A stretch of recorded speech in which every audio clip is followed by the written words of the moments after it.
Today, I'll be discussing an approach to acute chest pain. There are a huge number of diseases that can present with chest pain. The best diagnostic framework organizes these many etiologies by organ systems, and I'll go through each one at a time, starting with cardiovascular.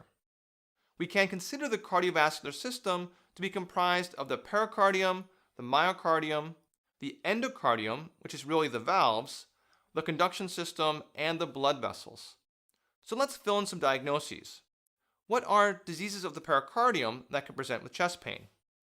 Pericarditis, which is inflammation of the pericardium.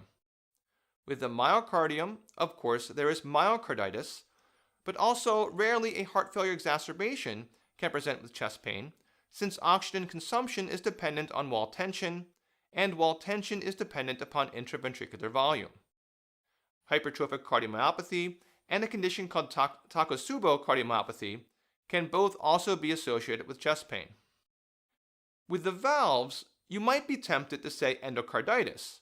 However, endocarditis does not actually cause pain, at least not directly. However, severe aortic stenosis can. Any sufficiently fast tachyarrhythmia can lead to something called demand ischemia, in which the primary problem is not lack of oxygen supply to the myocardium, but rather is excessive oxygen demand. And last, with the vessels, obviously the acute obstruction of a coronary artery can cause pain. Acute pain from an occluded artery that is associated with an elevation of troponin is, by definition, an acute MI, whereas acute pain from an occlusion that is not associated with an elevation of troponin is unstable angina. Together, acute MIs and unstable angina are referred to as acute coronary syndrome because in the first several hours after pain onset, it may not be possible to distinguish them from one another. An uncommon but very life-threatening etiology in this subcategory is aortic dissection, which is when the layers in the aortic wall start separating. When the dissection involves the aortic valve, it can lead to acute aortic insufficiency. If it spreads to a carotid artery, it can lead to a massive stroke. And the dissection, which can also weaken the wall to the point of rupture and very rapid exsanguination. One final etiology that belongs under vessels in the cardiovascular system is a hypertensive emergency of any cause. In this case, a very high afterload increases myocardial oxygen demand, and patients can develop demand ischemia, analogous to that seen with tachyarrhythmias and severe volume overload. Let's move on to the lungs.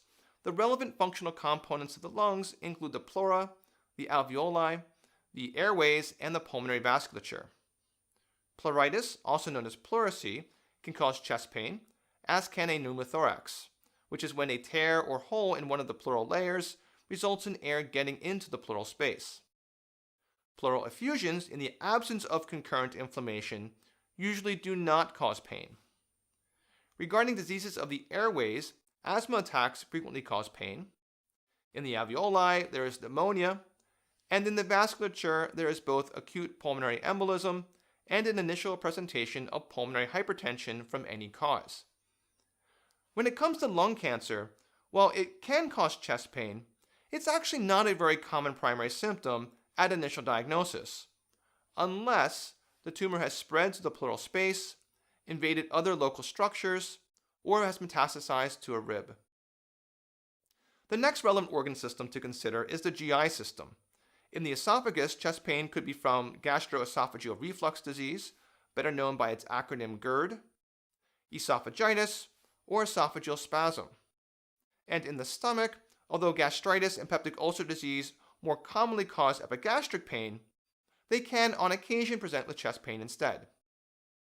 With the musculoskeletal system, rib fractures will obviously cause pain, but there is also a condition called costochondritis, which is local inflammation where a rib joins the sternum. There are a few remaining miscellaneous causes, including severe anemia, which reduces oxygen delivery to the myocardium, herpes zoster, also known as shingles. Zoster has a vesicular rash isolated to a single dermatome that accompanies the pain. However, in a minority of patients, the onset of pain may precede the rash by a few hours to a few days. Acute intoxication of cocaine or amphetamines can cause chest pain. Sickle cell anemia can cause a complication called acute chest syndrome, in which there is acute vaso-occlusion in the pulmonary microvasculature. And finally, some patients will have psychogenic chest pain as either a manifestation of panic attacks or a manifestation of somatization.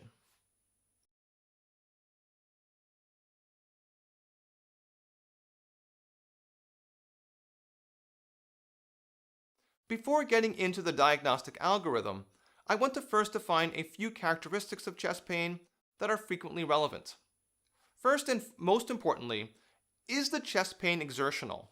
Meaning either does it start or get worse with exertion, and is it relieved or improved with rest? Is it positional? Meaning does it worsen or improve when the patient adopts a particular position, such as lying down or sitting up? Is it pleuritic? Pleuritic chest pain is pain that worsens when taking an unusually deep breath. Pleuritic pain can also be that worsened with coughing. A common term that I don't personally like is reproducible chest pain.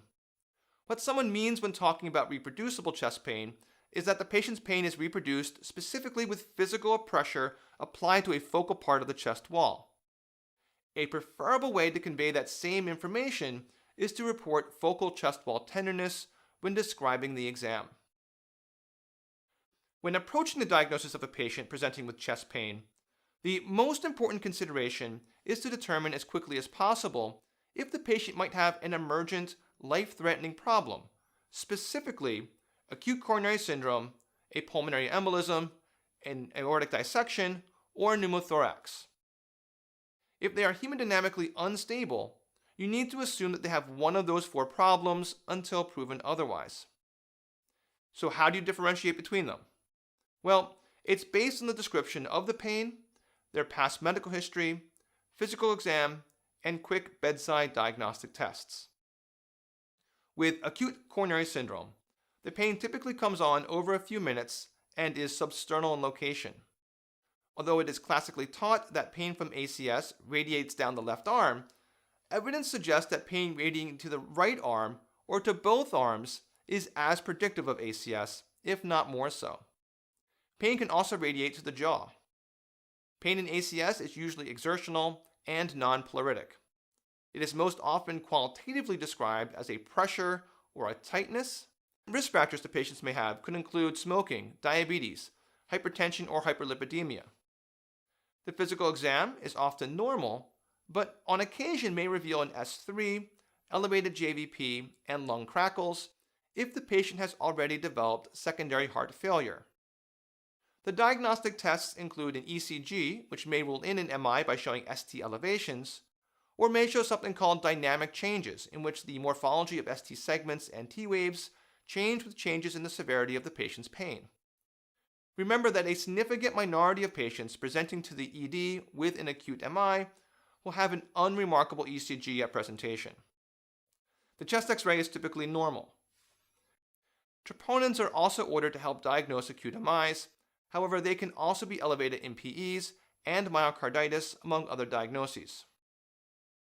Something that you should notice is not listed as a feature of pain related to ACS is relief with nitroglycerin.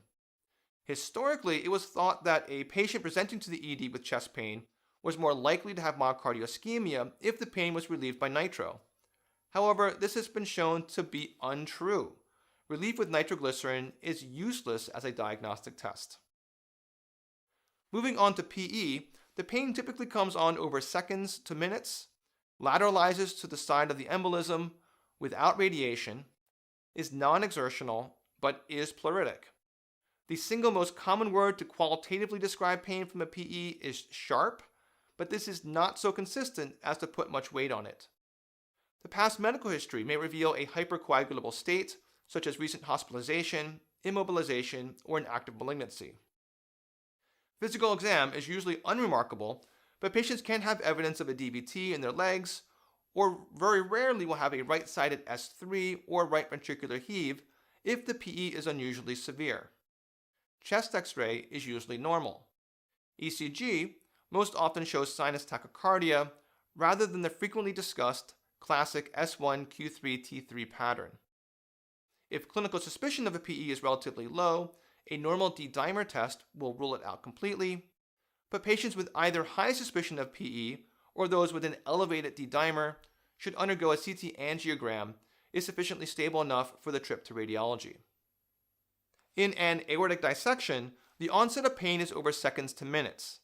It will be central in location with radiation to the back. It is non-exertional and non-pleuritic. Patients will most often use the word tearing to describe it. Past medical history may reveal either hypertension or smoking, both of which are significant risk factors for dissection. In patients who have not yet ruptured, the blood pressure is usually extremely elevated. Hypotension in the setting of dissection means either rupture or acute damage of the aortic valve. The physical exam may reveal discordant blood pressures between the two arms, depending on the precise location of the tear. A chest X-ray might show widening of the mediastinum, but this is insufficiently sensitive or specific to be clinically helpful. ECG is not at all helpful in making this diagnosis. If a dissection is suspected and the patient is sufficiently hemodynamically stable, a CT angiogram should be performed.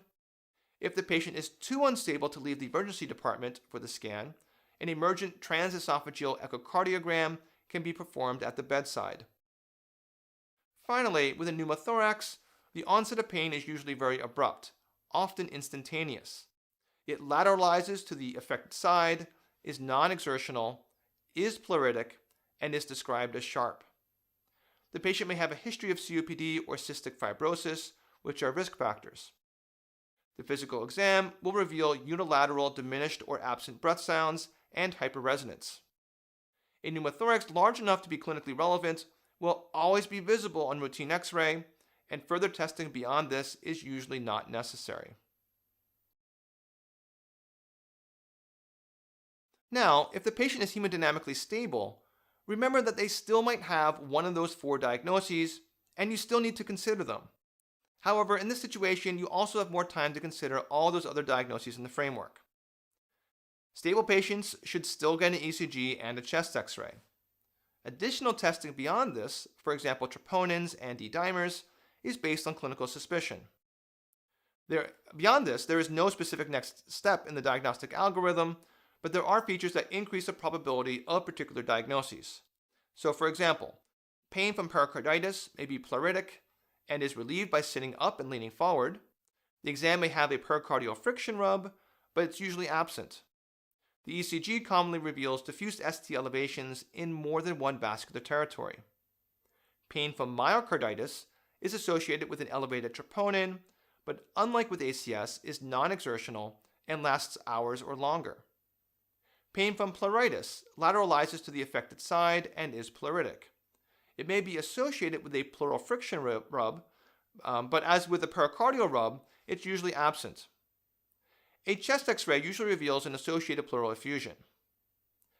Chest pain that is related to eating, or which comes on minutes to a few hours after lying down, is suggestive of GERD. Chest pain that is associated with very focal chest wall tenderness suggests an MSK origin. And pain that is described as burning and which is limited to a single dermatome that wraps around to the back suggests zoster. Frustratingly, for both patients and clinicians, if the 4 most deadly diagnoses are ruled out, the patient will more likely than not be discharged home without a specific diagnosis. It is surprisingly common for patients to come to the emergency room with chest pain, get admitted for 24 hours for a so-called chest pain rule-out admission, receive their serial troponin testing, telemetry monitoring, and plus or minus an inpatient cardiac stress test, with all of the data resulting as unremarkable. There's no standard as to how such admissions should be labeled at the time of discharge. I prefer giving most of these patients a discharge diagnosis of nonspecific, non-cardiac chest pain, implying that it's likely either GI or MSK related and is not life-threatening. That's not satisfying, but it reflects the reality that further testing beyond what was already mentioned does not have a significant enough yield to justify it, barring unusual circumstances, and provided that the chest pain has self-resolved, which it usually does. If the chest pain becomes recurrent, then additional testing as an outpatient can be considered, including EGD, additional investigations into ischemia, or a diagnostic trial of either a PPI or anti-inflammatory medication. Take-home points for this video. There are many causes of acute chest pain, which range from very benign to imminently life-threatening. The most important diagnostic step is to rule out these life-threatening etiologies: acute coronary syndrome, pulmonary embolism, aortic dissection, and pneumothorax. To identify the presence of these diagnoses, the most important pieces of data are the characteristics of the pain, the patient's past medical history, vital signs, ECG, and chest X-ray. In a significant portion of hemodynamically stable patients presenting with a self-limited episode of chest pain will have no definitive diagnosis made, even after a 24-hour stay for observation.